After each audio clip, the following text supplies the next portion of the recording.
Actually, that's one of the questions I was going to ask you is, not too long ago, when you hear Filipino-American comic, it's only your name that came up. Really? Yeah. Well, I guess, yeah. But now you ask, and there's a long list of guys after you. How do you feel about building in a generation? It was kind of lonely for a while. It was like nice, but then again, that was just the next step. I was just gonna be able to work with other Filipino comics. I mean, there've been other comics, but they weren't out and open about being Filipino so much because we were at a point where people didn't really care.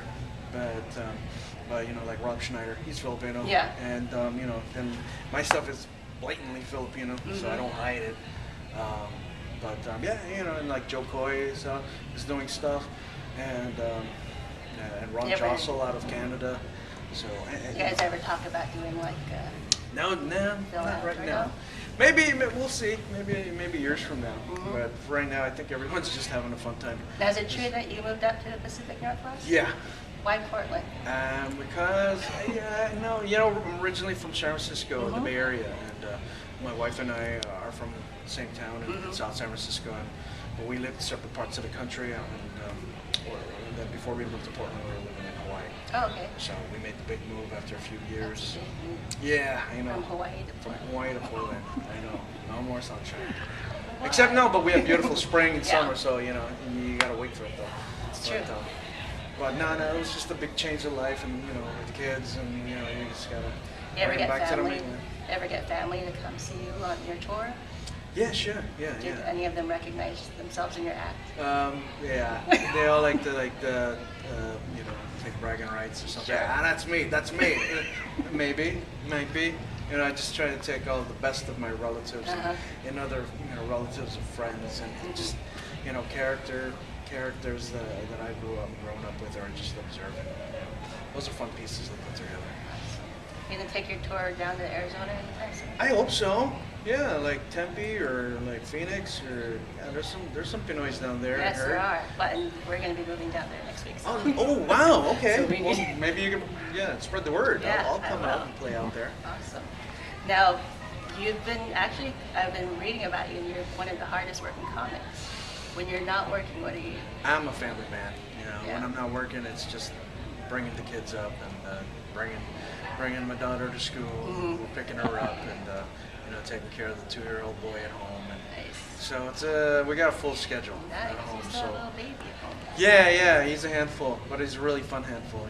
So I got one in school and one at home, and otherwise, that's just it. Just live a really simple kind of family life. So a lot of your material you take from your relatives and stuff. What else inspires you? I don't know. It's just that whole.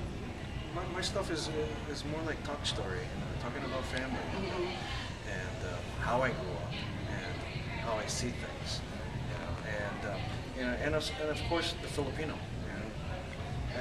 I think I've gone really deep into it, and I think I've remained there. Yeah. Yeah. And, I'm digging up. To me, it's interesting still. Doing the research and then turning the research into some comedy bits, which are also informative.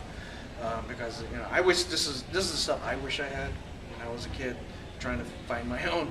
Exactly. How do I fit in everything here? Right. Everyone's got something to be proud of, except us Filipino kids.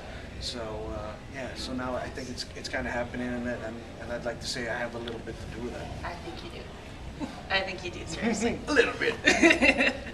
Well, because I read that you came here when you were 3. Yeah, to and Chicago. Then, there are like Filipino kids that come over at 12 and they forget how to speak Tagalog in a year. But you've managed to keep, Yeah, keep it going. It's an easy language to learn, really. Because it's kind of anyone can learn it. Really, it's not very difficult.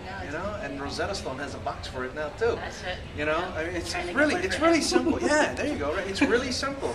And once you get it, it's just really fun to use all the time. It's a very friendly language.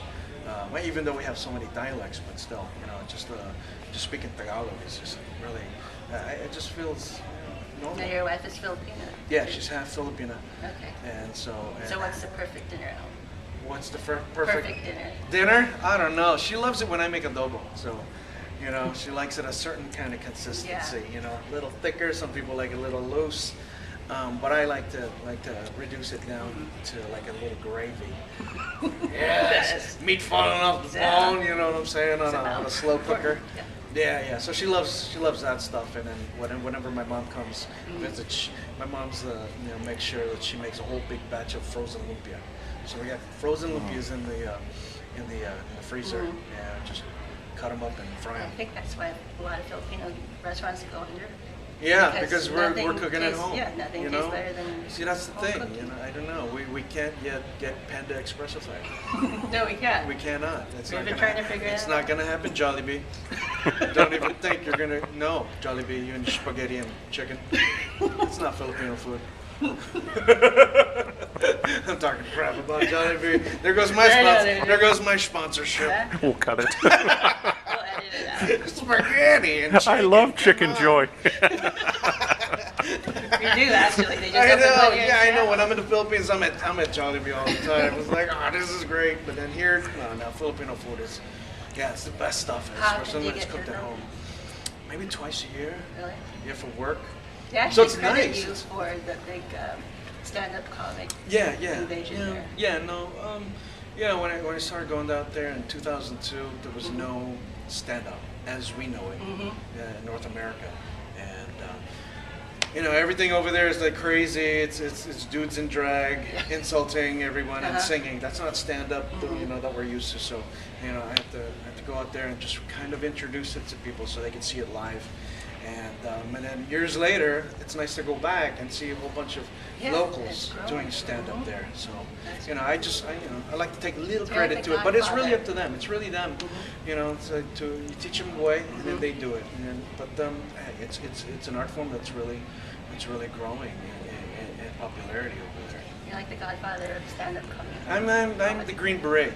You want to be the needle. I parachute in the hills and I teach the locals how to do it, and then I take off. Do you have any questions for Rex? I think we're good, sweetie. You covered everything. Yeah, you got it. Oh, actually, I do have something, Rex. Are you looking to go into I hear you when you're on the stage on BJ's show a lot, but are you looking to do any film or TV in the future? Yeah, why not? I think my stuff is it's ready for TV. Yeah, it's I definitely ready think. for anything. We were just discussing. I think it's time we see a Filipino family sitcom. I think it'd be more. Or you're just doing like all the rounds at the late night shows. It'd be fun. That too. It's just about time. I'm doing this 22 years. Everyone kind of knows what a Filipino is already. Thank you, Manny. And Journey. Thank you, Journey. Yeah. Right. So yeah. So it's. I think it's time. Yeah. Well, we'll help you there. Hey, thanks a lot. Good luck.